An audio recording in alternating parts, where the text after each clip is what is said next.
तो देखो मैंने बताया था कि प्रोकैरियोटिक सेल में कौन कौन हो सकते हैं। बैक्टीरिया आता है, ब्लू ग्रीन एल्गी आता है, माइकोप्लाज्मा एंड पीपीएलओ। ये सब बातें हो गई थी, बताओ, है ना। तो ये सब रिप्रेजेंट करता है किसको, आपको, प्रोकैरियोट्स को। क्या बोल सकते हो, किंगडम मोनेरा।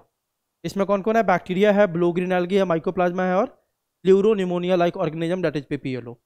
आगे है, आपको पहले बताया था कि यूकैरियोटिक सेल से क्या होगा, स्मॉलर होगा साइज में। यूकैरियोटिक सेल लार्जर होता है साइज में, और यह क्या होता है, स्मॉलर इन साइज। आगे आपने देखा था शेप के बेसिस पे 4 टाइप के बैक्टीरिया मिलेंगे। पहला क्या था, बैसिलस, रॉड लाइक। दूसरा कॉकस, स्फेरिकल, है ना, राउंड शेप का होगा तो कॉकस बोलेंगे। रॉड के जैसा होगा, यहाँ देखो सारा डायग्राम यहाँ पे दिख रहा है आपको, ठीक है। रॉड शेप का होगा तो उसको क्या बोलेंगे अपन, बताओ, बैसिलस। और स्फेरिकल होगा तो कॉकस। कॉमा शेप का होगा तो क्या बोलेंगे उसको, विब्रियो। और स्पाइरल शेप में होगा तो क्या बोलेंगे उसको, स्पाइरुलम। याद है सबको। अगला हमने देखा था, the organization of the prokaryotic cell is fundamental similar even though prokaryotes exhibit a wide variety of shape and function. आपको ये भी बताया था कि जो प्रोकैरियोटिक सेल है, कोई भी ऑर्गेनिज्म हम ही लोग का ले लो, हमारे अंदर ऑर्गेनाइजेशन सबके अंदर सेम है। आपका जहाँ पे किडनी है, मेरा भी किडनी वहीं पे है। आपके जहाँ आंखें है, मेरी भी आंखें, मतलब ऑर्गेनाइजेशन ओवरऑल सेम है। बट काम करने का तरीका, फंक्शन सबका अलग अलग है कि नहीं है, जल्दी बताओ, है ना। ठीक है, यही बोल रहा है कि the organization of prokaryotic cell is fundamentally similar. मतलब ऑर्गेनाइजेशन सिमिलर है, लेकिन सबका अलग अलग शेप होता है, अलग अलग फंक्शन होता है। आप जानते हो कि बैक्टीरिया में बहुत सारे टाइप के बैक्टीरिया होते हैं, वो होते हैं कि नहीं, होते हैं ना, है ना। अभी तो देखा चार चार टाइप का आपने देखा कि रॉड शेप हो सकता है, स्फेरिकल हो सकता है, कॉमा शेप हो सकता है। आगे देखो, जितने भी प्रोकैरियोटिक सेल है सब में क्या होता है, सेल वॉल होता है, और अंदर में क्या होता है आपका, सेल मेम्ब्रेन। एक में नहीं होता, आपने पढ़ा था। इसका एग्जांपल क्या है, माइकोप्लाज्मा। माइकोप्लाज्मा ऐसा बैक्टीरिया है जिसके अंदर सेल वॉल नहीं होता है, ठीक है। बाकी ऑलमोस्ट सब में क्या होता है, सेल वॉल प्रेजेंट होता है। आगे जानते हो आप कि किसी भी सेल में जो मेम्ब्रेन के अंदर जो लिक्विड है उसको क्या बोलते हैं अपन, साइटोप्लाज्म। ये बताने लायक है नहीं, है ना, सब जानते हो ये, ठीक है। आगे there is no well defined, ये सब जानता है, इतनी बात बेसिक। प्रोकैरियोटिक और यूकैरियोटिक में डिफरेंस क्या है, आपने पढ़ा होगा कि प्रोकैरियोट में क्या मेम्ब्रेन बाउंड ऑर्गेनल प्रेजेंट होते हैं क्या, मोहित बताओ। प्रोकैरियोट्स में नहीं होते हैं, बिल्कुल नहीं होते हैं, है ना। वही बेटा लिखा हुआ है यहाँ पे देखो कि प्रोकैरियोट्स में कोई भी मेम्ब्रेन बाउंड, जो भी मेम्ब्रेन बाउंड ऑर्गेनल होंगे ना, कोई भी प्रोकैरियोट में होता ही नहीं है। तो कोई भी नहीं होता मतलब क्या है, कि न्यूक्लियस भी नहीं होगा मेम्ब्रेन बाउंड। यूकैरियोट में क्या प्रेजेंट होता है आपका, मेम्ब्रेन बाउंड न्यूक्लियस, है ना। लेकिन प्रोकैरियोट में उसी को क्या बोल देते हैं अपन, न्यूक्लियोइड। क्या बोलते हैं, न्यूक्लियोइड, है ना। There is no well defined nucleus, the genetic material is basically naked. मतलब अगर आप प्रोकैरियोट को देखोगे, मैंने सबको पहले बताया है कि प्रोकैरियोट में देखोगे आप तो क्या होता है, यह एक सेल है, इसका सेल वॉल है। चलो एक और आउटर ले लेते हैं, चलो बाहर वाला सेल वॉल है, सेल मेम्ब्रेन है। इसके अंदर जो लिक्विड होगा क्या बोलेंगे इसको, साइटोप्लाज्म, है ना। अब देखो इसमें क्या होता है, कोई भी मेम्ब्रेन बाउंड ऑर्गेनल प्रेजेंट नहीं होगा इसके अंदर। मतलब कि ना माइटोकॉन्ड्रिया होगा, ना गोल्जी बॉडी होगा, ना लाइसोजोम्स होगा, कुछ भी नहीं होगा। जिसमें भी मेम्ब्रेन प्रेजेंट है वो सारे ऑर्गेनल इसमें नहीं होंगे। तो इसका मतलब आप यूकैरियोटिक में जानते हो, यूकैरियोटिक जब सेल को देखते हैं अपन, है ना, तो यूकैरियोटिक सेल में क्या होता है, मेम्ब्रेन बाउंड न्यूक्लियस होता है कि नहीं। न्यूक्लियस सिंगल मेम्ब्रेन बाउंड है कि डबल मेम्ब्रेन बाउंड है, पहले बताओ। डबल मेम्ब्रेन बाउंड, इसमें ऐसा कुछ नहीं होगा। तो अगर इसका कुछ नहीं होगा और न्यूक्लियस में क्या प्रेजेंट होता है, जल्दी बताओ, जेनेटिक मटेरियल, डीएनए, है ना। तो इसका मतलब इसका डीएनए कहाँ होगा, सीधे सीधे कहाँ होगा, साइटोप्लाज्म में होगा, है ना। साइटोप्लाज्म में होगा, एक एरिया में ज़्यादा दिखाई देगा जहाँ पे इसका डीएनए कॉन्सेंट्रेटेड होता है प्रोकैरियोटिक सेल में। उसी रीजन को क्या बोल देते हैं अपन, न्यूक्लियोइड। क्या बोल देते हैं अपन, जल्दी बताओ, न्यूक्लियोइड।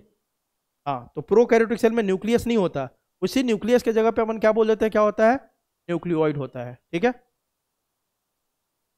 तो ये लिखा हुआ है कि द जेनेटिक मटेरियल, मतलब जेनेटिक मटेरियल मतलब कौन, डीएनए, ठीक है, इज बेसिकली नेकेड। नेकेड क्यों, क्योंकि उसके अराउंड क्या एब्सेंट है, न्यूक्लियर मेम्ब्रेन, ठीक है। आगे देखो, in addition to the genomic DNA, main DNA आपको बताया था कि एक तो मेन डीएनए होगा, उसमें मेन डीएनए के अलावा भी एक डीएनए बैक्टीरिया में प्रेजेंट होता है, उसको क्या बोलते हैं अपन, प्लाज्मिड। क्या बोलते हैं, प्लाज्मिड। देखो अगर अपन बैक्टीरियल सेल बनाए, क्या बनाए, बैक्टीरियल सेल, तो बैक्टीरियल सेल में देखोगे कि हर बैक्टीरिया में एक मेन डीएनए होता है। वो तो होगा ही होगा, सारे बैक्टीरिया में जो भी बैक्टीरिया होंगे सब में होगा, ठीक है बेटा। लेकिन कुछ बैक्टीरिया में उस मेन डीएनए के अलावा भी कुछ आपके क्या होते हैं, डीएनए प्रेजेंट होता है। याद है, सबको बताया था, बोलो। हाँ, उस डीएनए को क्या बोलते हैं अपन? प्लाज्मिड। ठीक है, चलो एक बैक्टीरिया का सेल अपन बना रहे हैं।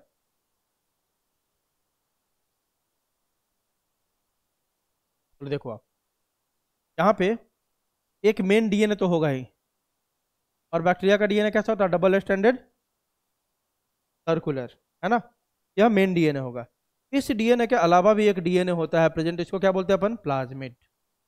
ठीक है, इसको क्या बोलेंगे अपन? प्लाज्मिड। ये सब बैक्टीरिया में नहीं होता है, यह तो सारे बैक्टीरिया में होगा। कौन? Main DNA. मेन डीएनए सारे बैक्टीरिया में होगा, लेकिन प्लाज्मिड सब में नहीं होता, किसी किसी बैक्टीरिया में होता है। क्लियर है? हाँ।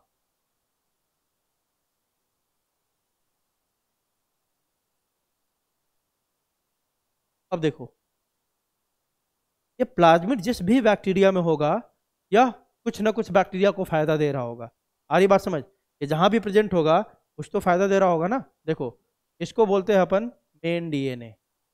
मेन डीएनए, या इसको बोल लो आप, क्या बोलते हैं इसको? Chromosomal DNA. क्या बोलते हैं बेटा? Chromosomal DNA. इसके अलावा भी एक एक्स्ट्रा डीएनए है, तो इसको कैसे डिफाइन कर सकते हैं? Extra chromosomal DNA. क्या बोलेंगे इसको?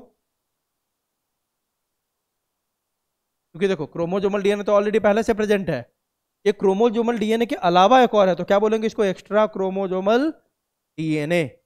ठीक है, ठीक है। अब एक मिनट, चलो। अब आप जानते हो कि डीएनए खुद का कॉपी बना सकता है, बना सकता है कि नहीं? उस कॉपी बनाने के प्रोसेस को क्या बोलते हैं अपन? डीएनए से डीएनए बनने को क्या बोलते हैं? मान लो एक डीएनए है, इससे बहुत सारा डीएनए बन गया, तो इसको क्या बोलते हैं अपन? रेप्लिकेशन। रेप्लिकेशन, है ना। डीएनए से आरएनए बनाने के प्रोसेस को क्या बोलते हैं अपन? ट्रांसक्रिप्शन। लिखते जाता हूं, वही तुम्हारे लिए रिवीजन करवा रहा हूं मैं, ठीक है। डीएनए से डीएनए बनने को क्या बोलते हैं? जल्दी बताओ। रेप्लिकेशन। डीएनए से आरएनए बनने को क्या बोलते हैं? ट्रांसक्रिप्शन। और आरएनए से प्रोटीन बनने को क्या बोलते हैं अपन? ट्रांसलेशन, है ना। इसको बोलते हैं ट्रांसलेशन। चलो देखो, अब यहां पे डीएनए खुद से अपना कॉपी बना सकता है बाय अ प्रोसेस कॉल, क्या बोलते हैं उसको? रेप्लिकेशन। रेप्लिकेशन, है ना। तो ये प्लाज्मिड डीएनए भी ना खुद का कॉपी बना सकता है। मेन डीएनए तो बनाता ही है, प्लाज्मिड डीएनए भी खुद का कॉपी बना सकता है। इसीलिए इसका पूरा डेफिनेशन क्या होता है? Extra chromosomal self replicating DNA. क्या इसका फुल फॉर्म हो जाता है बेटा? Extra chromosomal self replicating DNA. ठीक है, आई बात समझ? एक्स्ट्रा क्रोमोजोमल सेल्फ, क्योंकि ये खुद से अपना कॉपी बना सकता है, सेल्फ रेप्लिकेटिंग डीएनए। क्लियर है? चलो, तो यहां तक बता दिया था। अब देखो, क्वेश्चन है मेरा मोहित से कि क्या यह सब में प्रेजेंट होगा, या बताओ। कुछ बैक्टीरिया में होगा, सब में प्लाज्मिड नहीं होता है, पहली बात। दूसरी बात मैंने अभी थोड़ी देर पहले बताई, तुम लोग का भी यहीं तक हुआ था,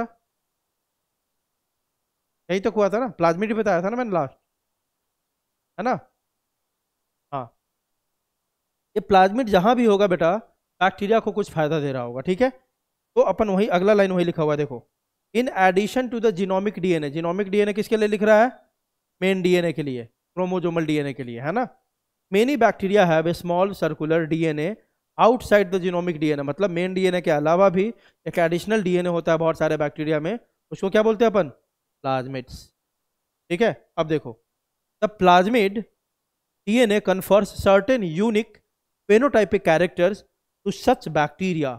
One such character is resistant to antibiotics. मैंने आपको पहले बताया था, अभी थोड़ी देर पहले भी बोला कि जहां पे भी यह प्लाज्मिड प्रेजेंट होगा, वह बैक्टीरिया को क्या पहुंचा रहा होगा? कुछ ना कुछ सर्टेन फिनोटाइपिक कैरेक्टर्स, मतलब कुछ ना कुछ फायदा दे रहा होगा। क्लियर है बेटा? जल्दी बताओ, है ना। अब यही एक फायदा मैंने आपको बताया था कि कैसे, जैसे कि एक फायदा आपको दिखाई दे रहा है, क्या? Resistant to antibiotics.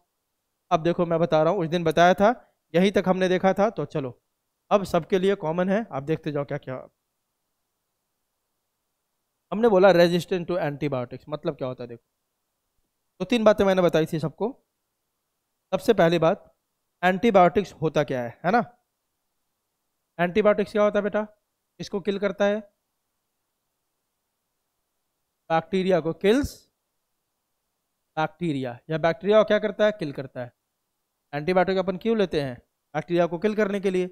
कभी भी आपके बॉडी में कोई बैक्टीरियल इन्फेक्शन होता है तो अपन क्या लेते हैं, एंटीबायोटिक्स, है ना। तो चलो अब देखो,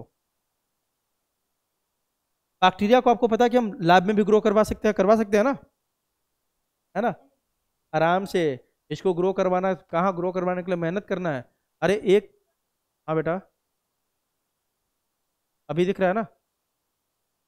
हाँ, मान लो कि बैक्टीरिया को आपको ग्रो करवाना हो तो मिट्टी में भी हजारों लाखों, अभी आपके हाथ पे प्रेजेंट है बहुत सारे, ठीक है। तो अपन मान लो कि लैब में बैक्टीरिया को ग्रो करवाना शुरू किया।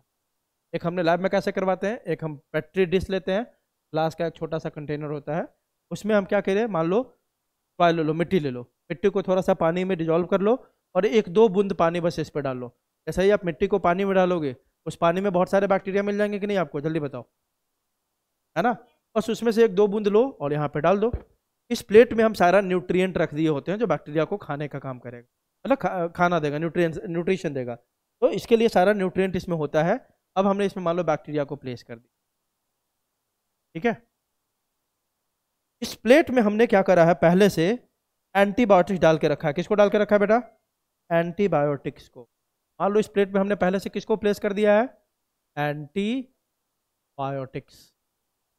अब एक चीज बताओ, जैसे ही इस प्लेट में पहले से एंटीबायोटिक्स प्रेजेंट है, इस बैक्टीरिया को हम इसमें डालेंगे, यह बैक्टीरिया जिंदा रहेगा कि मर जाएगा। यह एंटीबायोटिक सबको क्या करेगा, सबको किल कर देगा, करेगा ना। यह बैक्टीरिया मर जाएगा क्योंकि इसके अंदर इस एंटीबायोटिक से बचने के लिए कुछ भी प्रेजेंट नहीं है। क्लियर है बेटा, क्लियर है ना। इसके अंदर कुछ भी नहीं है ऐसा जो इसको बचा सके। अब अपन ले लेते हैं दूसरा बैक्टीरिया है, ठीक है। अब अपन एक ऐसा बैक्टीरिया लेते हैं, ध्यान देना। अब अपन एक बैक्टीरिया ले रहे हैं, ये बैक्टीरिया है, समझ लो एक बैक्टीरिया है।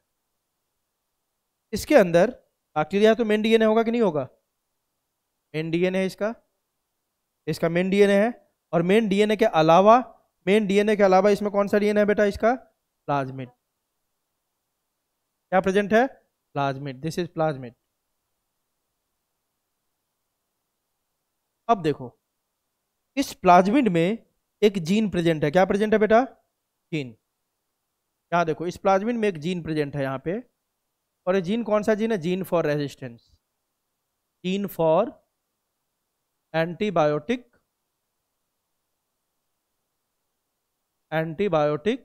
रेजिस्टेंस।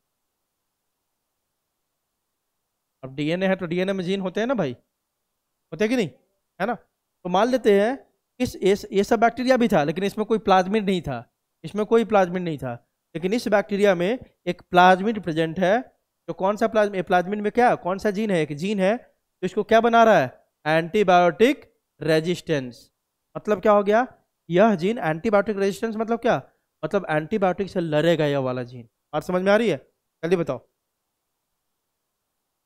एंटीबायोटिक रेजिस्टेंस मतलब होता है बेटा कि यह एंटीबायोटिक के इफेक्ट को खत्म करेगा, रेजिस्ट करेगा, बचाएगा इस बैक्टीरिया को। चलो अब दूसरा कंडीशन ले लेते हैं अपन। फिर से हमने एक प्लेट लिया बेटा, क्या लिया, एक प्लेट लिया। इसमें फिर से हमने पहले से क्या डाल रखा है, पहले से क्या डाल रखा है, एंटीबायोटिक्स। हमने पहले से इसमें एंटीबायोटिक्स डाल दिया। अब हमने इस वाले बैक्टीरिया को, इस बैक्टीरिया को उठा के इसमें प्लेस कर दिया। बात समझ में आ रही है बेटा, जल्दी बताओ। इस वाले बैक्टीरिया को उठा के हमने क्या किया, इसमें प्लेस कर दिया। चलो सेम बैक्टीरिया यहाँ पे बना लेते हैं, सेम बैक्टीरिया लेते हैं अपन, ठीक है। इसको हमने, इसका ये मेन डीएनए है और नीचे वाला इसका कौन सा डीएनए होगा, प्लाज्मिड। इसका प्लाज्मिड वाला डीएनए है और प्लाज्मिड में एक जिन है, कौन सा जिन प्रेजेंट है बेटा, एंटीबायोटिक रेजिस्टेंट। इस बैक्टीरिया को हमने यहाँ पे डाल दिया। अब बताओ यह बैक्टीरिया मरेगा कि नहीं मरेगा, नहीं मरेगा, क्योंकि इसमें एक जीन है, यह वाला जीन इसको बचाएगा इसके इफेक्ट से। आई बात समझ? जल्दी बताओ, है ना? तो देखो तो प्लाज्मिड जिस बैक्टीरिया में है उसको कुछ फायदा मिला कि नहीं मिला? मिला कि नहीं फायदा? जल्दी बताओ, है ना? यही तो बोल रहा था कि जहां पे भी प्लाज्मिड प्रेजेंट होगा ना, उस बैक्टीरिया को कोई ना कोई कैरेक्टर देगा, उसको कोई ना कोई बेनिफिट देगा। क्लियर है बेटा? चलिए बताओ। तो कॉन्सेप्ट समझ में आया प्लाज्मिड को सबको? आगे देखते हैं। आगे देखो, no organelles like the ones in eukaryotes are found in prokaryotic cell. पक्की बात है, except for ribosomes. Ribosomes membraneless है, ये मेम्ब्रेन होता है? पहले बताओ, मेम्ब्रेन लेस है ना? हाँ, कोई मेम्ब्रेन नहीं होता है। आपको पहले ही बता दिया था कि राइबोसोम सब में प्रेजेंट होगा, वेदर इट इज प्रोकैरियोट और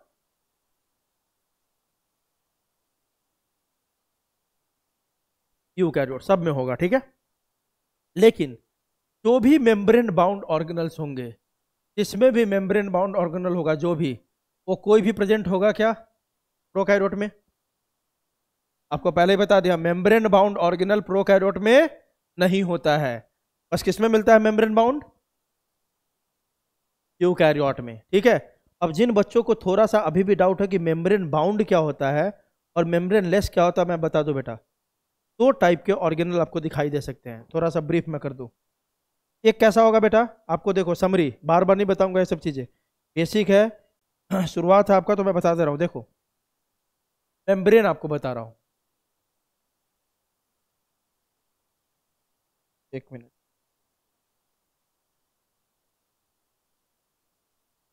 चलो,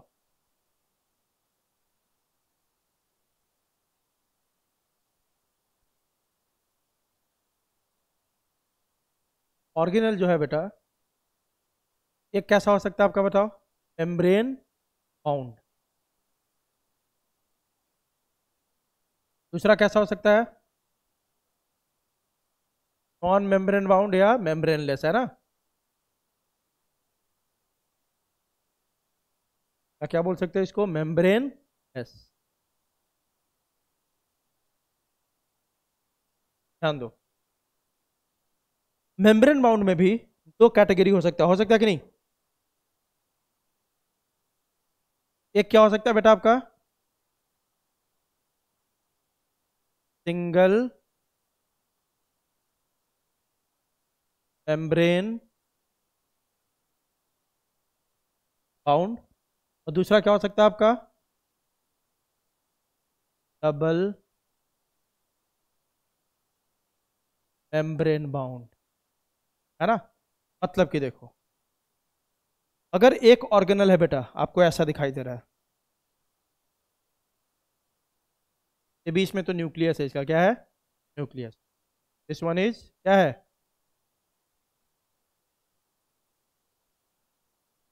अगर इसके अराउंड एक ही मेम्ब्रेन है, नोट कर लो निष्ठा, इसके अराउंड एक ही मेम्ब्रेन है, तो इसको क्या बोलेंगे? Single membrane bound. जिसके अराउंड दो मेम्ब्रेन होगा उसको क्या बोलेंगे? Double membrane bound. आई बात समझ? जल्दी बोलो, है ना? और जिसके अराउंड कोई भी मेम्ब्रेन नहीं है, नो मेम्ब्रेन, उसको क्या बोलेंगे? मेम्ब्रेन लेस, है ना? आई बात समझ? जल्दी बताओ। देखो, डबल मेम्ब्रेन बाउंड में तीन ही है, इसलिए आपको याद करने में दिक्कत नहीं होनी चाहिए। डबल मेम्ब्रेन बाउंड में कितने हैं, जल्दी बताओ? तीन ही हैं। कौन कौन है भाई?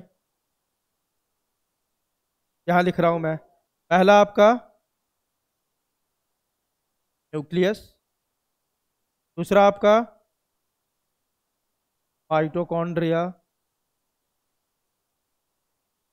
तीसरा आपका क्लोरोप्लास्ट या प्लास्टिड बोल सकते हो आप, ठीक है? सारे प्लास्टिड जो है ना, सब में डबल मेम्ब्रेन।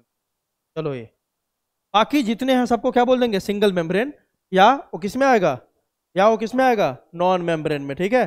जैसे कि आप देखो, नॉन मेम्ब्रेन में कुछ कुछ बता दूं मैं। पहला, राइबोसोम्स, जो सब में होता है, यूकैरियोट में, प्रोकैरियोट में, सब में। दूसरा बताओ, सेंट्रियोल। सेंट्रियोल बस किस में प्रेजेंट होता है? एनिमल सेल में, बाकी किसी में नहीं होता है, बाकी सब में एब्सेंट।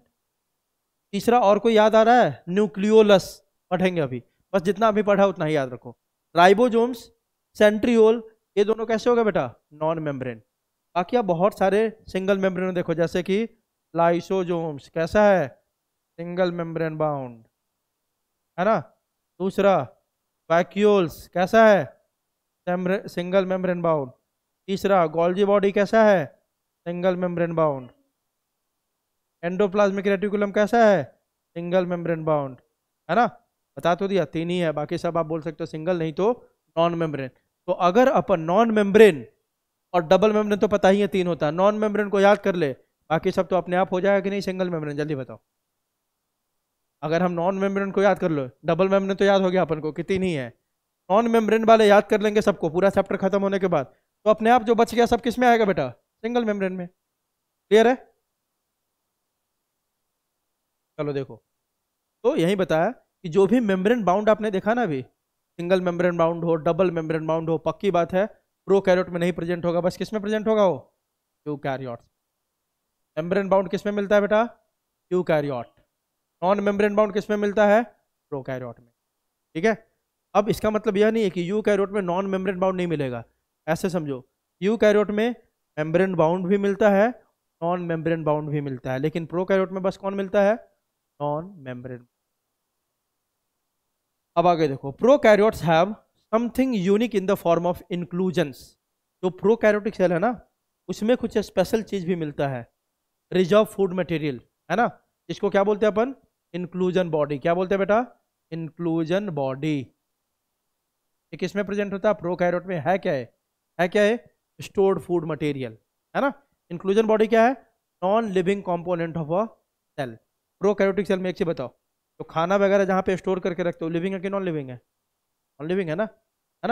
तो ये देखो, ये जो फूड होता है ना, सीधे समझो ना, न्यूट्रिएंट होता है। न्यूट्रिएंट जैसे कार्बोहाइड्रेट हो गए, फॉस्फेट ग्रैनुअल्स हो गया, पॉल्यूटिन, मतलब ये सब फॉस्फेट है सब, है ना।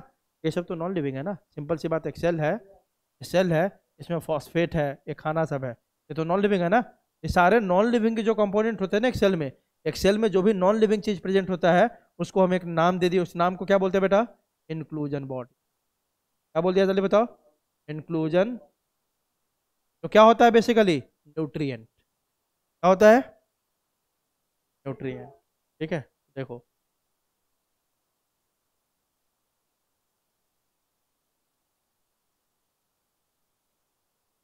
तो देखो आप, prokaryotes have something unique in the, mute mute,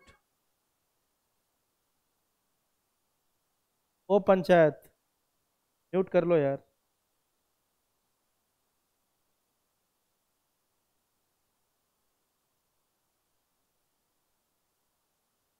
चलो बेटा देखो आगे,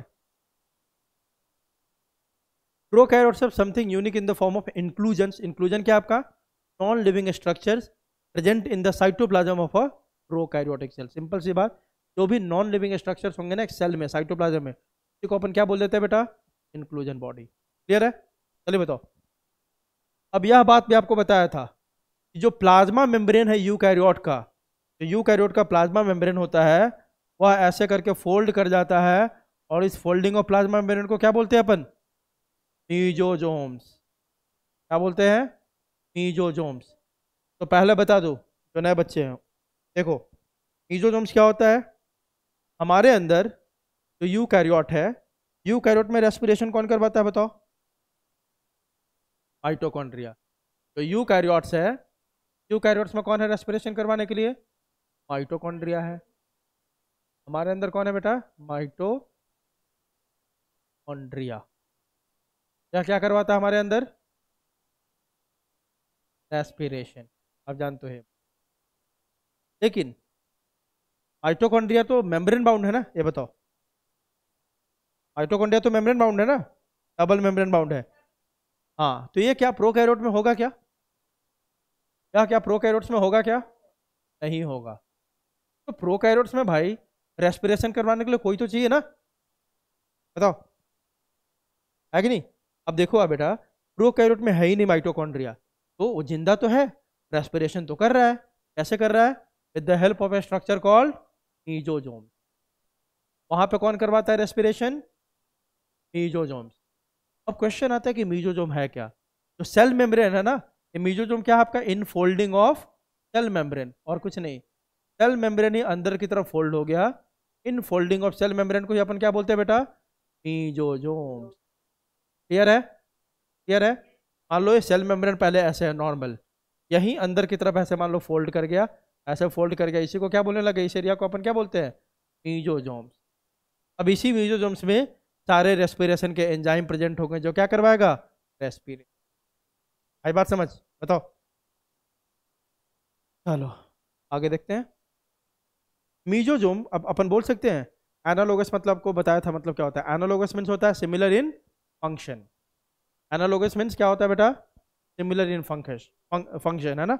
मतलब जब भी बोलो ना एनालोगस ऑर्गन है, जैसे बोल दो, जैसे यह हाथ है और यह हाथ है, तो ना एनालोगस है। एनालोगस मतलब आप जो इस हाथ से काम कर सकते हो, सेम काम इससे भी कर सकते हैं कि नहीं अपन?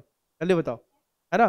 तो एनालोगस ऑर्गन उसको बोलते हैं बेटा जो सेम फंक्शन करवाता हो। देखिए बताओ, हम लोगों में रेस्पिरेशन कौन करवा रहा था यूकैरियोट में? माइटोकॉन्ड्रिया। सेम काम प्रोकैरियोट में कौन करवा रहा है? मीजोजोम। तो बोल सकते हैं दोनों एनालोगस स्ट्रक्चर है ना। यही लिखा mesosome is analogous. Analogous mean similar in function to mitochondria, है ना।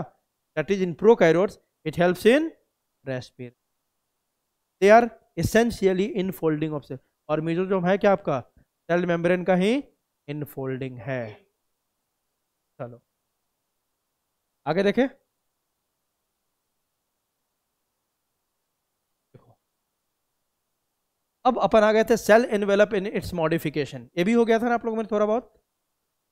हाँ चलो कोई बात नहीं। सेल एनवेलप नाम से ही पता चल रहा है सबसे बाहर वाला कवरिंग, जो सेल को ऊपर से कवर करके रखता है, उन सब लेयर को क्या बोलेंगे बेटा अपन? सेल एनवेलप, है ना।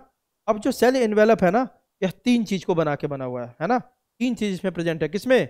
सेल एनवेलप में। देखते हैं क्या क्या है। हमारा टॉपिक क्या चल रहा है बेटा? अब सेल एनवेलप।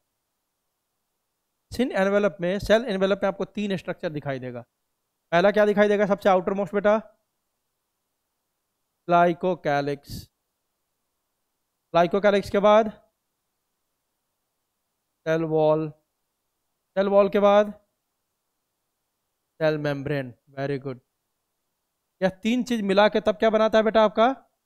Cell envelope. तो इसका मतलब सेल एनवेलप कितने कितने लेयर का स्ट्रक्चर हो गया? 3 लेयर्ड। 3 लेयर्ड स्ट्रक्चर हो गया कि नहीं? जल्दी बताओ, है ना। 3 लेयर मिलके बनाता है आपका सेल एनवेलप। अब ग्लाइकोकैलिक्स दो फॉर्म में मिल सकता है। ग्लाइकोकैलिक्स कितने फॉर्म में मिल सकता है बेटा? दो फॉर्म में मिल सकता है। पहला फॉर्म कौन सा है? कैप्सूल। हाँ कुछ भी बोल सकते हैं कैप्सूल। और दूसरा क्या होगा बेटा? Slime layer. ध्यान दो, ये जो ग्लाइकोकैलिक्स है ना, दो फॉर्म में मिलता है। पहला क्या आपका? कैप्सूल। और दूसरा है आपका क्या? स्लाइम लेयर, ठीक है। हाँ ठीक है। तो ये कैप्सूल है आपका, दूसरा क्या आपका? स्लाइम लेयर है। तो देखो कैप्सूल कब बोलेंगे और स्लाइम लेयर कब बोलेंगे, बस इतना समझना है अपन। तो ध्यान दो, जब ग्लाइको, ये मान लो सेल वॉल है, सबसे पहली बात ग्लाइकोकैलिक्स क्या आपका कौन सा लेयर है? Outer most. आउटर मोस्ट कौन सा आपका, जल्दी बताओ? ग्लाइकोकैलिक्स। हाँ तो glycocalyx is the outer most layer, this one is the outer most. ये सबसे बाहर में ये होगा। इसके अंदर में कौन होगा? Cell wall. मतलब ऐसे कुछ होगा, देखो ये पहला लेयर है। फर्स्ट वन इज कौन होगा आपका? ग्लाइकोकैलिक्स, है ना। इसके जस्ट अंदर कौन होगा बेटा आपका? सेल वॉल होगा। और इसके जस्ट अंदर कौन होगा बेटा? Cell membrane.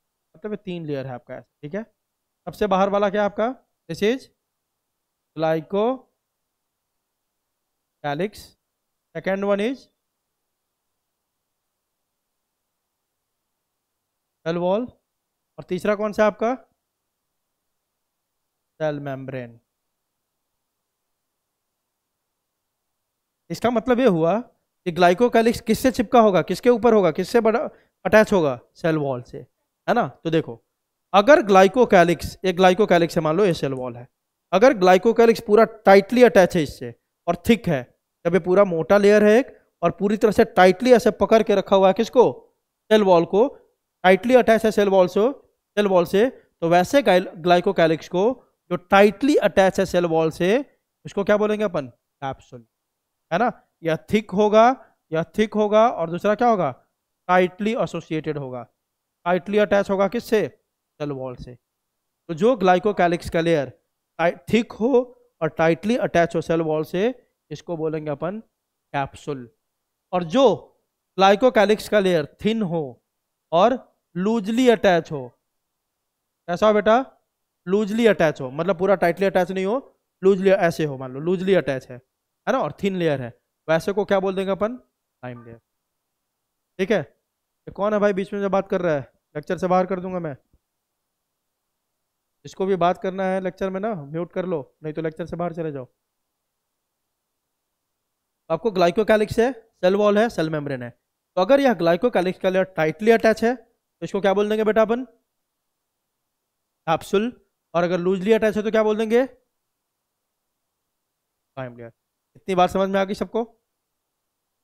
चलो देखो वही लिखा हुआ है, most prokaryotic cells particularly bacterial cells have a chemically complex cell envelope, है ना। अब में क्या प्रेजेंट होता है, लगभग सेल एनवेलप। आगे देखो, the cell envelope consist of a tightly bound 3 layered structure, है कि नहीं, 3 लेयर का है कि नहीं सेल एनवेलप। चलिए बताओ, पहला लेयर कौन है, ग्लाइकोकैलिक्स, दूसरा सेल वॉल, तीसरा सेल मेम्ब्रेन। हाँ, आउटर मोस्ट कौन है बेटा आपका, आउटर मोस्ट कौन है, glycocalyx, followed by cell wall, और सबसे अंदर में कौन है, प्लाज्मा मेम्ब्रेन। प्लाज्मा मेम्ब्रेन बोलो, सेल मेम्ब्रेन बोलो, एक ही बात है। आगे देखो, although each layer of the envelope performs distinct function, they act together as a single protective unit, है ना। ये तीनों क्या है, आप देख रहे हो कि तीनों का स्ट्रक्चर अलग अलग होगा, तीनों का कंपोजिशन अलग अलग होगा, लेकिन तीनों मिलके एक ही काम कर रहा है, सेल को क्या कर रहा है, प्रोटेक्ट कर। ठीक है। आगे देखो, बता ही दिया ग्लाइकोकैलिक्स के बारे में पूरा आपको। Glycocalyx differs in composition and thickness among different bacteria, but in general glycocalyx is present in 2 form. मतलब जब ग्लाइकोकैलिक्स, बहुत सारे बैक्टीरिया है ना, लाखों बैक्टीरिया है, तब में ग्लाइकोकैलिक्स का थिकनेस है ना, फॉर्म अलग अलग होगा, लेकिन जनरली यह 2 फॉर्म में मिलता है। कौन से 2 फॉर्म है बेटा, पहला स्लाइम लेयर और दूसरा कैप्सूल। हाँ, तो देखो स्लाइम लेयर में क्या लिखा है, व्हेन इट इज प्रेजेंट, मतलब इट मतलब glycocalyx, when glycocalyx is present in the form of loose sheath, sheath मतलब कवरिंग होता है, that is when glycocalyx is loosely associated with the cell wall, it is called slime layer, है ना। और जब tightly attach होगा तो क्या बोलेंगे बेटा इसको, कैप्सूल। ठीक है, देखो लिखा भी हुआ है। और फंक्शन क्या है स्लाइम लेयर का भाई, यह 2 काम करता है ना। एक तो जिस बैक्टीरिया सेल में स्लाइम लेयर प्रेजेंट होगा ना, यह बैक्टीरिया को सेल को किसी से बचाएगा बेटा, ड्राई होने से, एजिकेशन से बचाएगा। दूसरा, यह उसके अंदर के न्यूट्रिएंट को लॉस होने से बचाएगा। तो कोई पूछे 2 काम बताओ स्लाइम लेयर का, तो क्या बताओगे, एजिकेशन मीन्स होता है ड्राई होने से बचाना, ड्राई कंडीशन से बचाना। एक तो उसको ड्राइनेस से बचाएगा बैक्टीरिया को, मतलब उसके अंदर मॉइस्चर को मेंटेन रखेगा, दूसरा उसके न्यूट्रिएंट को लॉस होने से बचाएगा। क्लियर है। अब देखो दूसरा कौन है, capsule. When glycocalyx is thick and tough and is tightly attached to the cell wall, it is called capsule. Function of capsule, जैसे उसने 2 काम करा था, ये भी 2 काम करेगा। पहला क्या, it may protect bacteria from phagocytosis by WBC of the immune system. हमारे बॉडी में जैसे ही कोई बाहर का चीज आता है ना, कुछ भी हमारे बॉडी में, हमारे अंदर अपना खुद का इम्यून सिस्टम है कि नहीं है, चलिए बताओ, है ना। और इम्यून सिस्टम में मेनली कौन आता है, व्हाइट ब्लड सेल्स। मेनली कौन आता है बेटा, व्हाइट ब्लड सेल्स, है ना। वही देखो, जो भी चीज़ आप बाहर से कुछ लेते हो ना, जैसे आप इंजेक्शन ही, आपने सुना होगा अभी कि कोरोना की इंजेक्शन लेने के बाद लोगों को फीवर आ जा रही है, 1-2 दिन आ रही है ना, कोविशील्ड लेने के बाद। सबको देखा होगा, घर में सबने लिया होगा, आपके मॉम डैड ने, आपने देखा होगा कोविड का इंजेक्शन लेते ही 1-2 दिन के लिए बुखार आ रही है, वो भी तेज बुखार, 101 102 ऐसे, है ना। तो ऐसा क्यों हो रहा है बेटा, देखो इंजेक्शन हमारे बॉडी का पार्ट नहीं है, आपने बाहर से कुछ मटेरियल अपने बॉडी में डाला है कि नहीं, चलिए बताओ। हम हमारे बॉडी का इम्यून सिस्टम है ना, WBC, वो सब क्या करता है, अरे भाई हमारे बॉडी के अंदर का नहीं है, कोई बाहर से आया है, ये हमारे लिए हार्मफुल तो नहीं है, उसके खिलाफ तुरंत क्या शुरू कर देता है, अटैक करना। उसी अटैक करने के कारण क्या होता है बेटा, फीवर ये सब आता है। आई बात समझ। फिर एक दो दिन में समझ जाता है कि ये चीज हमारे लिए क्या है, जरूरी है। आई बात समझ बेटा, जल्दी बताओ, है ना। तो अब बैक्टीरिया हमारे लिए, जैसे मान लो हमारा बॉडी है, हमारे बॉडी में कौन कौन एंटर किया बेटा, बैक्टीरिया। तो बैक्टीरिया हमारे लिए कैसे सेल हो गया, फॉरेन सेल हुआ कि नहीं, फॉरेन सेल। फॉरेन मतलब ये हमारे लिए तो बाहरी है ना। जल्दी बताओ, तो हमारा WBC तुरंत इसको क्या करेगा, मारना शुरू करेगा, मारेगा ना, आ जाएगा। उस खाने के प्रोसेस को क्या बोलते हैं बेटा अपन, फैगोसाइटोसिस। क्या बोलते हैं, फैगोसाइटोसिस। किसी हार्मफुल चीज को, किसी भी हार्मफुल चीज को खा जाना, उसको क्या बोलते हैं, फैगोसाइटोसिस। और ये खाता कौन है, खाता कौन है, हमारे बॉडी के सेल सिखाते हैं। हमारे बॉडी के सेल सिखाते हैं मेनली कौन से सेल, WBC, है ना। तो देखो, जैसे ही बैक्टीरिया हमारे बॉडी में घुसा, हमारा WBC उसको तुरंत फैगोसाइटोज कर लेता है, खा जाता है। लेकिन जहाँ पे कैप्सूल प्रेजेंट होगा ना, वह इस बैक्टीरिया को बचाता है, प्रोटेक्शन देता है। किससे, हमारे हमारे WBC से। मतलब मान लो कि जिस बैक्टीरिया के ऊपर कैप्सूल होगा ना, वह अगर हमारे बॉडी के अंदर घुसा, तो हो सकता है हमारा WBC से बच जाए, क्योंकि इसको प्रोटेक्शन कौन दे दिया, कौन प्रोटेक्शन किया, कैप्सूल। आई आई बात समझ। आगे देखो, तो वही लिख रहा है, it may protect bacteria, may protect, जरूरी नहीं कि बचा ही लेगा, लेकिन बचा सकता है। It may protect bacteria from phagocytosis by WBC of the immune system. दूसरा काम क्या करेगा, देखो ये जो कैप्सूल होता है ना बेटा, वो चिपचिपा होता है, स्टिकी होता है, स्टिकी। तो स्टिकी होगा तो क्या होगा, कहीं पे अटैच होना चाहेगा बैक्टीरिया, तो आराम से चिपक सकता है कि नहीं चिपक सकता है, जल्दी बताओ, है ना। तो देखो वही लिख रहा है, capsule have a gummy property and thus provides protection as well as adhesion. Adhesion मतलब कहीं पे बैठने में, अटैच करने में हेल्प करना, चिपकने में हेल्प करना, to solid surfaces and to the nutrients in the environment. से दो फायदा होता है। मान लो बैक्टीरिया को मेरे ऊपर डिजीज कॉज करना है, मेरे हाथ पे आके पहले बैठना होगा कि नहीं उसको, जल्दी बताओ। अब कैप्सूल इसमें प्रेजेंट है, कैप्सूल तो चिपचिपा है, तो इसको एडहेशन में हेल्प करवाएगा कि नहीं, बाइंडिंग में हेल्प करवाएगा कि नहीं, जल्दी बताओ, करवाएगा। दूसरा दूसरा मान लो ये कहीं पे खाना देखा, उस खाना को अब जाके लेना है, तो वहां पे भी जाके बैठेगा, तो उसमें खाना क्या होगा, फूड क्या होगा, उसमें चिपक जाएगा, आराम से ले सकता हो, ले सकता है कि नहीं। तो दो काम कैप्सूल के क्या हो गया बेटा, पहला क्या हो गया, क्या फैगोसाइटोसिस से बचाता है। दूसरा काम क्या हो गया बेटा, दूसरा काम हो गया क्या, हाँ दूसरा काम, ये कहीं पे भी इसको एडहेशन या प्रोटेक्शन करने में बचाएगा। क्लियर है बेटा। अब देखो, खुद से बताओ, जिस बैक्टीरिया के ऊपर कैप्सूल प्रेजेंट होगा वह ज़्यादा बीमारी कॉज कर सकता है, कि जिसके ऊपर स्लाइम लेयर होगा वह कर सकता है, ये बताओ। कैप्सूल। क्यों क्यों, क्योंकि कैप्सूल वाला जल्दी अच्छे से क्या होगा, अटैच हो सकता है ना। इसलिए याद रखने का कि जो बैक्टीरिया के अराउंड कैप्सूल प्रेजेंट होता है ना, वैसे बैक्टीरिया को अपन बोल देते हैं क्या, इनकैप्सुलेटेड। क्या बोल देते हैं, इनकैप्सुलेटेड। इन मतलब इनसाइड, कैप्सूल मतलब कैप्सूल के अंदर होता है, इसलिए इनकैप्सुलेटेड। और वह बैक्टीरिया ज्यादा बीमारी कॉज करता है, मतलब these are generally have greater pathogenicity। Pathogenicity means ability to cause disease, है ना। पैथोजेनिसिटी क्या होता है बेटा, ability to cause disease, है ना।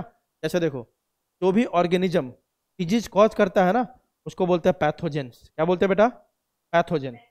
पैथोजन क्या हुआ, जो क्या कॉज करता है हमारे अंदर, डिजीज, है ना। तो याद रखना, पैथोजन किसको बोलते हैं, disease causing organism, disease causing organisms. जो भी हमारे अंदर बीमारी कॉज करता है ना, सबको क्या बोल सकते हैं बेटा अपन, पैथोजन। जैसे कि फॉर एग्जांपल क्या ले सकते हैं, बैक्टीरिया, वायरसेस, प्रोटोजेंस, है ना। ये सब क्या है आपका, पैथोजेंस है ना। और पैथोजेनिसिटी क्या होता है, कि कितना ज्यादा बीमारी कॉज करने का उसके अंदर कैपेबिलिटी है, क्षमता है। आई बात समझ, बताओ। चलो आगे देखो, दूसरा क्या पढ़ेंगे बेटा अभी हम, सेल वॉल। तो क्या आपने देखा था, सेल इन्वेलप में तीन चीज था, पहला था ग्लाइकोकैलिक्स, दूसरा आपका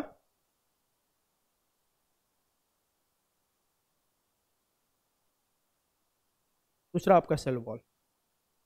चलो देखते हैं सेल वॉल अब। तो एक बात तो आपको पता है, प्रोकैरियोटिक का सेल वॉल किससे बना हुआ है, पेप्टिडोग्लाइकन।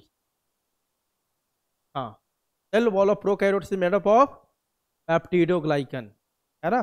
पेप्टिडोग्लाइकन का दूसरा नाम क्या है बेटा? म्यूरिन या म्यूकोपेप्टाइड। अब देखो पेप्टिडोग्लाइकन मतलब क्या हुआ? पेप्टिडो मीन्स अमाइनो एसिड, मतलब दो चीज को मिला के बना हुआ cell wall, amino acid plus sugar. देखो ग्लाइकन मीन्स शुगर और पेप्टाइडो मीन्स अमाइनो एसिड।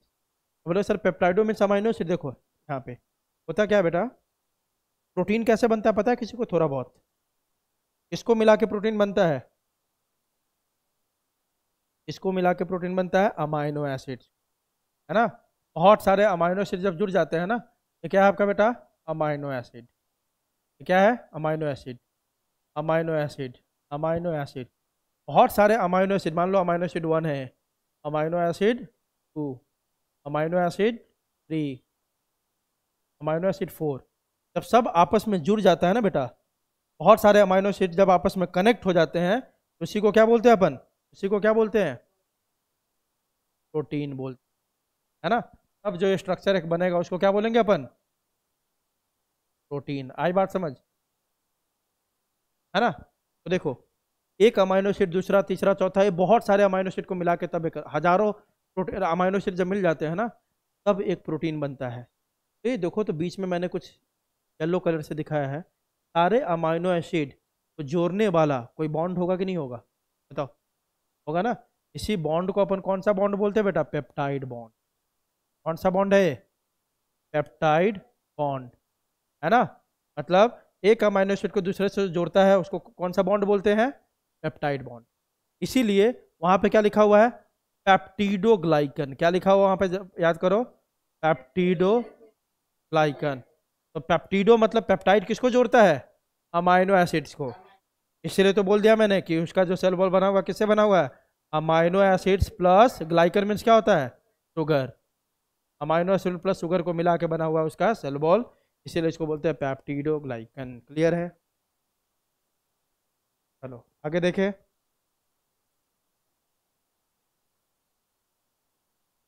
अब देखो पेप्टिडोग्लाइकन को ना आप क्या बोल सकते हो? म्यूरिन भी बोल सकते हो, या क्या बोल सकते हो? म्यूकोपेप्टाइड भी बोल सकते हो। अब आप सबको पता है कि किसी भी सेल का शेप, मतलब वो गोला होगा, लंबा होगा, वह कौन डिटरमाइन करता है? सेल वॉल, है ना। तो क्वेश्चन पूछता है shape of a cell is determined by, कौन डिटरमाइन करता है बेटा? सेल वॉल, है ना। तो देखो लिखा हुआ है the cell wall determines the shape of the cell and provides a strong structural support to prevent the bacterium from bursting or collapsing, है ना। मतलब सेल वॉल ही क्या है? एक आपका शेप देता है सेल को, दूसरा काम क्या? या सेल को टूटने या फूटने से बचाता है। क्लियर है बेटा? है ना। हाँ, क्योंकि अब देखो घर का आपका वॉल है, सेल वॉल है ना, तो आपके घर का ही वॉल है, तो वॉल ही पूरे घर को बचा के रखता है कि नहीं आपके? जल्दी बताओ, उसी पे टिका हुआ है पूरा घर, जल्दी बताओ, है ना। तो इसी तरह ये सेल वॉल क्या काम करता है? पहले तो शेप देता है सेल को, और दूसरा एक स्ट्रॉन्ग स्ट्रक्चर, रिजिड स्ट्रक्चर है। सेल वॉल कैसा स्ट्रक्चर है आपका? रिजिड, है ना। यह सेल को सपोर्ट देता है ताकि वो टूटे फूटे नहीं। क्लियर है बेटा? आगे देखो, इन ग्राम पॉजिटिव बैक्टीरिया, दो टाइप के बैक्टीरिया अपन देखेंगे अभी, है ना। दो टाइप के बैक्टीरिया होते हैं, एक होता है ग्राम पॉजिटिव, एक होता है आपका ग्राम नेगेटिव। ठीक है, तो देखो अभी ग्राम पॉजिटिव की बात करें, अब कैसे होता है ग्राम पॉजिटिव, किसको बोलते हैं ग्राम नेगेटिव, अभी जस्ट आने वाले 5 मिनट में पढ़ेंगे अपन, बस सुनते जाओ। ग्राम पॉजिटिव बैक्टीरिया में हम सेल वॉल की बात कर रहे हैं ना, पेप्टिडोग्लाइकन की। सेल वॉल सिंगल लेयर होता है, याद रखने का पूछता है। ग्राम पॉजिटिव में सिंगल लेयर होगा, और ग्राम नेगेटिव में कितने लेयर के होंगे? डबल लेयर, पहली बात। अब देखो मैंने क्या लिख दिया, वह सिंगल लेयर है फिर भी क्या लिखा मैंने? देखो तो थिक, और यह डबल लेयर है फिर भी क्या लिखा हमने? इन। दिख रहा है बेटा सबको? बताओ, हमने बोला ग्राम पॉजिटिव बैक्टीरिया का सेल वॉल सिंगल लेयर है लेकिन थिक है, ग्राम नेगेटिव का डबल लेयर है फिर भी क्या है? इन है। अब ऐसा क्यों होता बता रहा हूं, देखो पहले तो ये समझ गए सिंगल लेयर होगा या डबल लेयर होगा, ये बात समझ में आई। ग्राम पॉजिटिव थिक होगा, ग्राम नेगेटिव का सेल वॉल कैसा होगा? थिन होगा। अब देखते हैं किससे बना होता है। ग्राम पॉजिटिव की बात करो, it is made up of peptidoglycan, है ना। मतलब इसके सेल वॉल में क्योंकि ये सिंगल लेयर है तो बस क्या प्रेजेंट होता है आपका? पेप्टिडोग्लाइकन से बना होता है। ठीक है, lipids are also present but in less quantity, lipid भी होता है लेकिन लिपिड का अमाउंट क्या होता है, बहुत बहुत कम। मेनली मतलब इसके सेल वॉल में क्या होगा, 85% 90% पेप्टिडोग्लाइकन। आई बात समझ, जल्दी बताओ, बोलो। While in gram-negative bacteria, cell wall is double-layered. Inner layer is thin and composed of peptidoglycan, while outer layer is thick and made up of lipopolysaccharide. ध्यान रखो, क्या बात हो गई यहाँ पे बेटा, बात ऐसी हो गई, देखो अपन ग्राम पॉजिटिव ग्राम नेगेटिव देख रहे हैं, ठीक है। तो देखो ग्राम पॉजिटिव बैक्टीरिया हो गया है और एक साइड में क्या देख रहे हैं अपन, ग्राम नेगेटिव बैक्टीरिया। हमने क्या देखा, ग्राम पॉजिटिव और सेल वॉल, हम किसकी स्टडी कर रहे हैं बेटा अभी, सेल वॉल की, है ना। तो ग्राम पॉजिटिव में देखा गया, ग्राम पॉजिटिव में कैसा है बेटा, ब्लर हो रहा है इसके बीच बीच में, ब्लर हो रहा है क्या स्किन, अभी अभी नहीं हो रहा है ना। चलो देखो, अगर आप ग्राम पॉजिटिव में देखोगे तो क्या है, इसका सेल वॉल कितने लेयर का है बेटा, सिंगल या डबल, सिंगल लेयर। लेकिन फिर भी हमने इसको क्या बोला, इसका डबल लेयर है, फिर भी हमने क्या बोला, डबल लेयर्ड लेकिन थिन। अब देखो कंपोजिशन देख रहे हैं कि सेल वॉल किससे बना हुआ है, तो मेनली किससे बना हुआ है इसमें, मेनली मेनली कौन इसमें प्रेजेंट है, पेप्टिडोग्लाइकन। इसमें मेनली कौन सा प्रेजेंट है, पेप्टिडोग्लाइकन, है ना। वेरी स्मॉल क्वांटिटी किसका, वेरी स्मॉल क्वांटिटी किसका हो सकता है बेटा, लिपिड्स का। Very small quantity of lipids are present,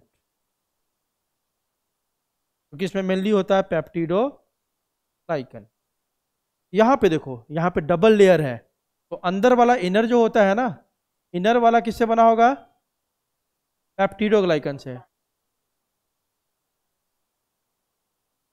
और बाहर वाला जो आउटर वाला बना होगा, दो लेयर है ना आउटर वाला, वह बना होता है एलपीएस। एलपीएस मतलब लिपोपॉलीसैकेराइड, लिपोपॉलीसैकेराइड। आई बात समझ बेटा, बताओ मतलब ये हो गया। देखो इसके सेल वॉल में ज्यादा कौन होगा आपका, ज्यादा अमाउंट किसका होगा, एलपीएस का।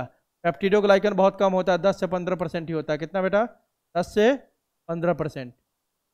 इसमें मेनली कौन होगा आपका, 80 से 90% कौन होगा इसमें, पेप्टिडोग्लाइकन। लिपिड बहुत कम होगा।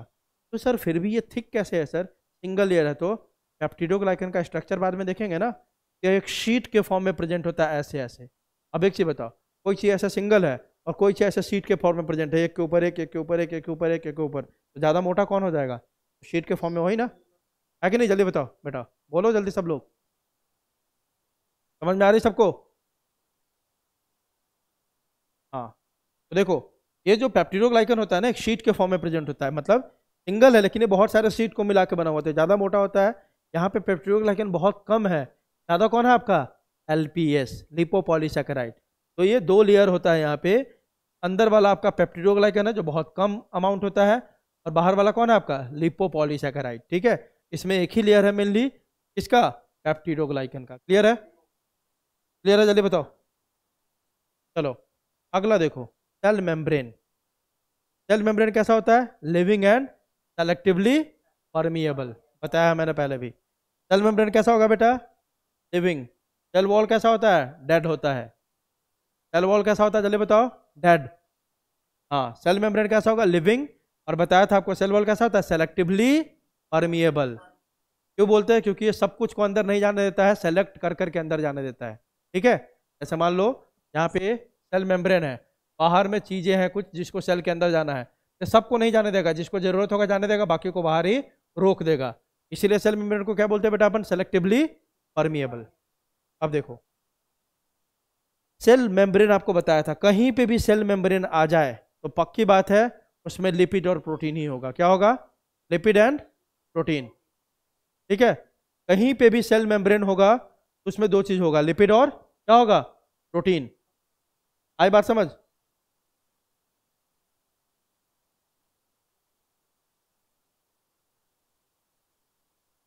सबको लगता है लोग पूरे फैमिली को लेकर इसी में बैठ गए हैं लोग। एक मिनट बेटा रुक जाओ।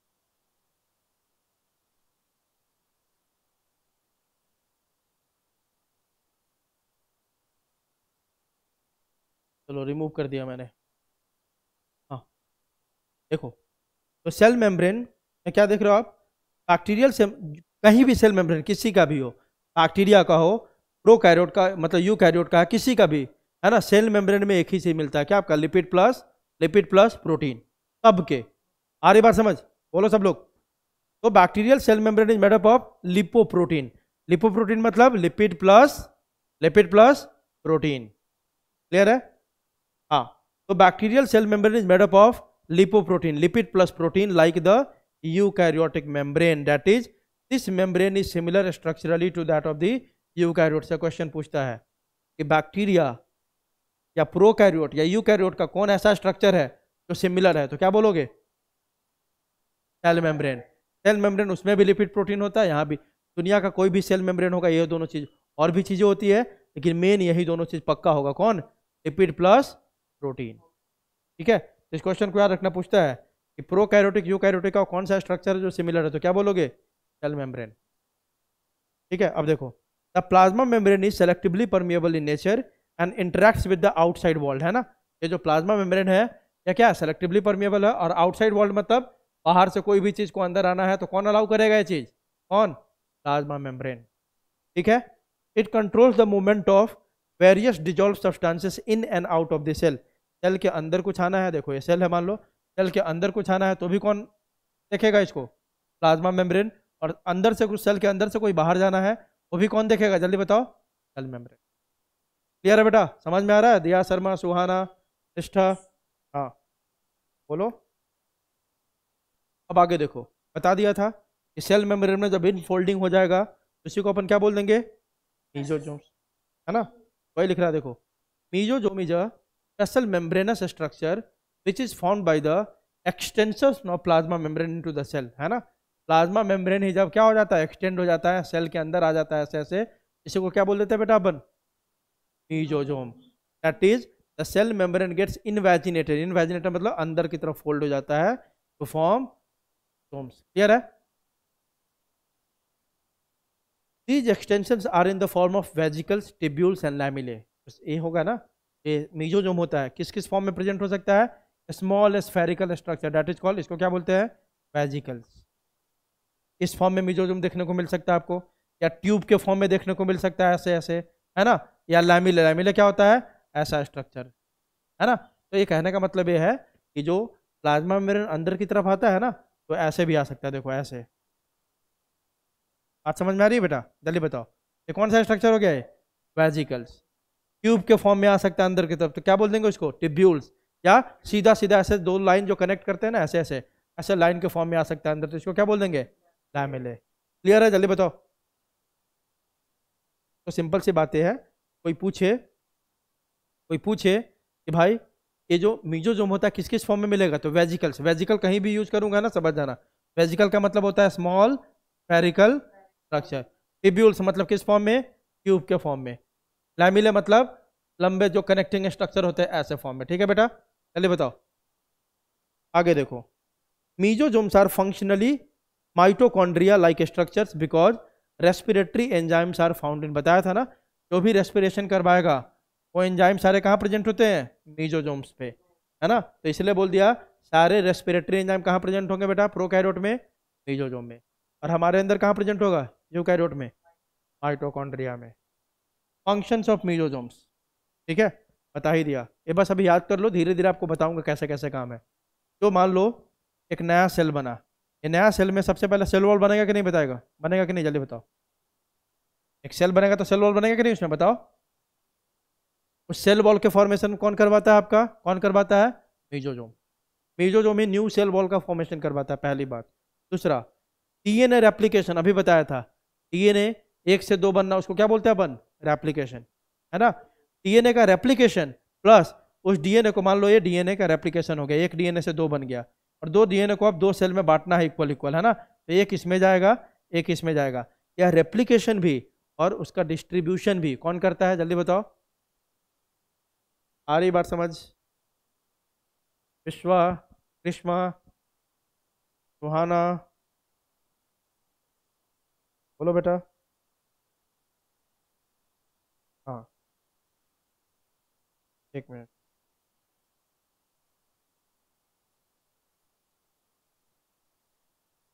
चलो आगे देखते हैं बेटा। अगला पॉइंट देखो, तो ये डीएनए, बस अभी याद रखो, ये सब समझोगे बाद में आप। नया सेल वॉल जो भी बनता है, प्रोकैरियोटिक की बात कर रहे हैं बेन, याद रखने का, कि हम मेसोजोम बनाता है। डीएनए रेप्लिकेशन मतलब एक डीएनए से दो डीएनए बना लिया और प्लस वो डीएनए को दो सेल में बांटना है, तो भी काम कौन करेगा? डिस्ट्रीब्यूशन का भी काम कौन करेगा बेटा? मेसोजोम, है ना। ये तो आप देख ही लिया आपने कि they also help in respiration, secretion. ये मेसोजोम है ना, कोई कोई चीज़ों को सिक्रीट भी करता है अंदर बाहर भी। बात समझ में आ रही है? सिक्रीट मतलब कोई कोई चीज़ों का सिक्रीशन भी करवाता है, अंदर से बाहर कोई चीज़ को लाना है तो इसको सिक्रीशन बोलते हैं। सिक्रीशन समझते हो ना, है ना। जैसे आपके सलाइवा से क्या निकलता है? थूक, तो उसको क्या बोलेंगे? सलाइवा का सिक्रीशन। आपके ग्लैंड से जैसे स्किन से ऑयल निकलता है तो उसको क्या बोलेंगे? सिक्रीशन। आई बात समझ? जल्दी बताओ। तो ये सिक्रीशन भी करवाता है। दूसरा, आपको पहले ही बताया था कि जहां भी इनफोल्डिंग होगा वहां एक काम तो जरूर होगा। क्यों कर रहा होगा वो? जल्दी बताओ। To increase the surface area, बताया था ना, बताया था ना कि जहां भी इनफोल्डिंग होगा, पक्की बात है वो इनफोल्डिंग किसके लिए हो रहा है? To increase the surface area. ठीक है, ये इसमें भी हेल्प करता है, increase the surface area of the plasma membrane and enzymatic content. और जब सरफेस एरिया बढ़ेगा तो मान लो पहले इतना दूर में एंजाइम था, अब इतना सरफेस मिल गया, तो एंजाइम का कंटेंट भी बढ़ जाएगा कि नहीं? जल्दी बताओ, बोलो बोलो भाई। क्या बेटा समझ में आ रहा है, नहीं आ रहा है? नहीं आ रहा तो देखो सरफेस एरिया कैसे बढ़ा। कभी कभी तुम लोग चीज़ों को रियलाइज करो तो समझ में आएगा। देखो आप मान लो ऐसा कुछ है, पहले सीधा है, इस पे मान लेते हैं कि एंजाइम अपन बना रहे हैं, 1 2 3 4 5 6 7, ये 2 मीटर है डिस्टेंस। कितना है? 2 मीटर। 2 मीटर में हमने एक चीज़ को सीधा रखा है, तो सीधा रखा है तो कितना उसमें जाएगा? 2 मीटर ही जाएगा, जाएगा कि नहीं? चलिए बताओ। और उसमें मान लेते हैं अपन कितने एंजाइम है, आपके कितने एंजाइम दिख रहे हैं? 7 एंजाइम। अब इसी 2 मीटर जगह में हमने क्या किया? किसी चीज़ को क्वाइल करके रख दिया ऐसे। अब 2 ही मीटर जाएगा इसमें या उससे ज़्यादा जाएगा? जल्दी बताओ। ज़्यादा जाएगा। और ज़्यादा जाएगा तो मान लो अब एंजाइम इसमें ज़्यादा आ पाएगा कि कम आएगा? ज़्यादा आएगा कि नहीं आएगा? जल्दी बताओ। वहीं तो बता रहा हूँ कि यह सरफेस फोल्डिंग के कारण क्या होता है? आपका सरफेस एरिया भी बढ़ जाता है, और सरफेस एरिया बढ़ने के कारण क्या होता है? एंजाइमेटिक कंटेंट भी बढ़ जाता है। ठीक है, क्लियर है बेटा? चलो आगे देखो, इतनी बातें आपको समझ में आ गई। अब देखो, हमने बोला था ना कि 2 टाइप के बैक्टीरिया होते हैं, ग्राम पॉजिटिव ग्राम नेगेटिव। बोलो, बोला था ना। वो कैसे पता चला? वो कैसे पता चला कि किसको हम क्या बोले? ग्राम पॉजिटिव, और किसको बोले ग्राम नेगेटिव? इसके लिए एक साइंटिस्ट ने एक एक्सपेरिमेंट करा। उनका नाम था क्या? क्रिश्चियन ग्राम। क्या नाम था उनका बेटा? क्रिश्चियन ग्राम। साइंटिस्ट का ही नाम है। उन्हीं के नाम से इस मेथड का नाम क्या, इस एक्सपेरिमेंट का नाम क्या रखा गया? Gram staining. स्टेनिंग क्या होता है जानते हो? किसी भी चीज़ को कलर करना। मान लो कोई चीज़ आपको दिखाई नहीं दे रही है, आपको दिखाई नहीं दे रहा है, तो उसको देखने के लिए अपन को क्या करेंगे? उसको कलर कर देंगे। कलर करने पे वो दिखाई देगा, माइक्रोस्कोप के अंदर है कि नहीं? जल्दी बताओ बेटा, है ना। तो स्टेनिंग मतलब कहीं भी आया तो मतलब डाई कर देना, कलर कर देना, सिंपल सी बात। तो ग्राम स्टेनिंग क्यों नाम पड़ा? क्योंकि साइंटिस्ट का नाम क्या था? ग्राम। ठीक है, उन्हीं के नाम से इस मेथड को क्या बोलते हैं अपन? Gram staining method. इन्होंने क्या किया? Bacteria can be classified into 2 groups on the basis of the differences in the cell envelopes and the manner in which they respond to the staining procedure developed by Gram। इस method किस basis पे gram positive gram negative बोला गया? 2 basis है। एक तो सबके cell envelope में क्या होता है बेटा? डिफरेंसेस होते हैं, और दूसरा जब हम स्टेनिंग करते हैं तो कौन सा आपका स्टेन वो लेता है और कौन सा नहीं लेता, उसके बेसिस। मतलब कलर, जब आप कलर करोगे ना तो कुछ बैक्टीरिया उस कलर को ले लेगा, कुछ बैक्टीरिया में वो कलर क्या हो जाता है? खत्म हो जाता है। तो जो कलर ले लेगा उसको क्या बोल देंगे, ग्राम पॉजिटिव। जिसमें कलर हट जाएगा उसको क्या बोल देंगे, ग्राम नेगेटिव। है ना, बहुत आसान है एक्सपेरिमेंट, देखो ना। दोज लिखा भी हुआ, those that take up the gram stain, gram stain मतलब कलर है एक, वो जो बैक्टीरिया ले लेगा जिसके अंदर वो मिलेगा उसको बोल देंगे ग्राम पॉजिटिव, और जिसके अंदर नहीं मिलेगा उसको क्या बोल देंगे, ग्राम नेगेटिव। क्लियर है? देखो बहुत आसान मेथड है। देखो इन्होंने किया क्या था, gram staining technique. First of all HC Gram, scientist का नाम क्या था, HC ग्राम, है ना। Differentiated bacteria on the basis of staining, इन्होंने ही सबसे पहले बैक्टीरिया को दो ग्रुप में डिवाइड किया था, किसके बेसिस पे, स्टेनिंग के बेसिस पे, कलर के बेसिस। एक को बोल दिया था ग्राम पॉजिटिव, एक को क्या बोल दिया था बेटा, ग्राम नेगेटिव। क्या किया था देखो, बड़ा सिंपल सा स्टेप है। In the first step of this method bacteria are stained with crystal violet और जेंटियन, है ना, gentian violet, and then AI solution, potassium iodide solution. देखो क्या किया, एक ग्लास स्लाइड ले लिया इन्होंने। क्या किया बेटा, ग्लास स्लाइड लिया। ग्लास स्लाइड देखा ना लैब में, पतला सा होता है, ठीक है। सीधा समझो कि ग्लास का एक ऐसे लिया, छोटा सा पतला सा स्ट्रक्चर होता है ग्लास, इसको बोलते हैं ग्लास स्लाइड, ऐसे ही होता है फ्लैट। इस पे इन्होंने क्या किया, वही मिट्टी, मान लो कि मिट्टी में आपने क्या कर दिया, पानी में मिट्टी को डाल दिया, सॉल्यूशन बना लिया, उसमें से एक बूंद निकाल दिया पानी का और इस ग्लास स्लाइड के ऊपर डाल दिया। अब एक बूंद पानी डालेंगे तो इसमें बहुत सारा बैक्टीरिया होगा कि नहीं होगा, चलिए बताओ, है ना। तो इसमें बहुत सारे इसको बैक्टीरिया मिल गया, मतलब हमने एक बूंद पानी लेके इसमें डाला, इसमें बहुत सारा बैक्टीरिया मिल गया। अब देखो मान लेते हैं इसमें बहुत सारे बैक्टीरिया है, कलर से दिखा देते हैं। मान लो इसमें बहुत सारे बैक्टीरिया ऐसे ऐसे, ठीक है बेटा, ठीक है।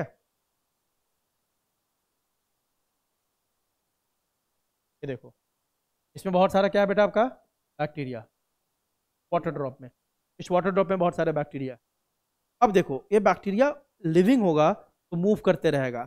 हमें बैक्टीरिया को देखना कहाँ है, क्या खुली आंखों से देख सकते हैं, माइक्रोस्कोप में देखना होगा, पहले बताओ कहाँ देखना होगा, माइक्रोस्कोप में कि खुली आंख से देख सकते हैं, माइक्रोस्कोप में, है ना। तो माइक्रोस्कोप में आपको दिखाई नहीं देगा ये ढंग से, क्योंकि अगर लिविंग होगा तो मूव करते रहेगा, अभी यहाँ अभी मूव करके इधर आ गया इधर, तो हमेशा मूव करता रहेगा। तो किसी चीज़ को आप पोजिशन कर सकते हो क्या, देख सकते हो क्या प्रॉपर तरीके से, नहीं देख पाएंगे। तो इसको क्या करते हैं हम, हीट फिक्स कर देते हैं। हीट फिक्स मतलब इस स्लाइड को हीट कर देते हैं और एयर ड्राई कर देते हैं। देखो दो काम किया हमने, एयर ड्राई एंड क्या, हीट फिक्स। आप कोई भी चीज़ अगर भींगा हुआ है ना, क्योंकि पानी का बूंद है, अगर ये रहेगा पूरा इसी कंडीशन में रहा तो क्या होगा, मूव करता रहेगा कि नहीं बूंद इसके ऊपर, जल्दी बताओ, मूव करेगा ना। तो हमने इसको एयर ड्राई किया और हीट फिक्स, मतलब इस ग्लास स्लाइड के अंदर एक बर्नर डाल दिया, है ना। बर्नर डालने से जैसे गैस होता है ना, उसी तरह बर्नर आता है, बर्नर डाल दिया ताकि ये क्या हो जाए, इसका बैक्टीरिया ऊपर क्या हो जाए, मर जाए। जब हम बैक्टीरिया को हिट करेंगे तो मरेगा ना, चलिए बताओ, बोलो बेटा, ताकि उसका मूवमेंट रुक जाए। तो सिंपल क्या किया हमने, ग्लास स्लाइड लिया, इस पर क्या किया, एक बूंद मिट्टी भरा पानी डाल दिया, इसमें बैक्टीरिया है। उसके बाद हमने हीट फिक्स करके बैक्टीरिया को किल कर दिया ताकि वो अपने पोजीशन पर टिका रहे, ठीक है। उसके बाद देखो जब ये सब कर लिया, तब हमने एक बूंद, ड्रॉपर होता है ना, ड्रॉपर देखा है ना, सॉल्यूशन होता है, एक क्रिस्टल वायलेट, सब क्या है, कलर है, मतलब डाई है सब। क्रिस्टल वायलेट को ही बोलते हैं अपन जेंटियन ब्लू। हमने क्या किया, वो सब लैब में मिलता है, एक बूंद निकाला क्रिस्टल वायलेट को और जहाँ बैक्टीरिया है ना यहाँ पे लाके इसको डाल दिया। आई बात समझ बेटा, जल्दी बताओ, बोलो किसका निकाला हमने, क्रिस्टल वायलेट सबसे पहले निकालेंगे और एक बूंद यहाँ पे डालेंगे। जैसे ही हम इसके ऊपर डालेंगे ना, ये बैक्टीरिया सबका कलर कैसा हो जाएगा, पर्पल। किस कलर का हो जाएगा बेटा, जल्दी बताओ, पर्पल कलर का, है ना। ये सब किस कलर के हो जाएंगे, पर्पल कलर के हो जाएंगे सारे बैक्टीरिया, ये पर्पल हो जाएगा। ऐसा क्यों हो जाएगा पर्पल भाई, क्योंकि जो क्रिस्टल वायलेट हमने डाला है ना, मान लो बैक्टीरिया था, हमने क्या डाला इसके ऊपर, कौन सा डाला, क्या डाला, क्रिस्टल वायलेट। यह क्रिस्टल वायलेट इसके सेल वॉल से जाके अटैच हो जाता है, किससे अटैच हो जाता है बेटा, सेल वॉल से। सेल वॉल से अटैच हो गया, मान लो कोई कलर, आप होली खेलते हो, होली में कलर लगाता है, तो कलर आपके बॉडी के किडनी में चला जाता है या स्किन पे ही रहता है, जल्दी बताओ, स्किन पे। तो यहाँ पे बस समझाने के लिए बोला मैंने, ऐसे ही समझो। तब एक कलर आया क्रिस्टल वायलेट, इसमें हम डाला इस बैक्टीरिया के ऊपर, तो क्रिस्टल वायलेट जाके कहाँ चिपक जाता है, इसके सेल वॉल से।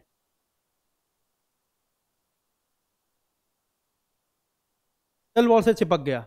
सेल वॉल से चिपकने के कारण यह बैक्टीरिया, जो भी इसमें जितने बैक्टीरिया होंगे, 10 हो 1000 हो, सब बैक्टीरिया किस कलर का दिखने लगेगा बेटा, पर्पल कलर का। किस कलर का दिखने लगेगा, जल्दी बताओ, पर्पल या आप बोल सकते हो किस कलर का, वायलेट। बात समझ में आई, जल्दी बताओ, पर्पल या किस कलर का, वायलेट कलर का दिखने लग जाएगा ये, है ना। उसके बाद जब ये हम क्रिस्टल वायर डाल दिया, उसके बाद हमने एक ड्रॉप क्या डाला इसके ऊपर, फिर से जाके पोटेशियम आयोडाइड। क्या डाला, इसका क्रिस्टल वायलेट डालने के बाद ये सब हो गया पर्पल कलर का या वायलेट कलर का। इसके बाद हमने इसके ऊपर क्या डाला, एक एक एक बूंद क्या डाला, जल्दी बताओ क्या डाला, क्रिस्टल ये पोटेशियम आयोडाइन, आयोडीन सॉल्यूशन।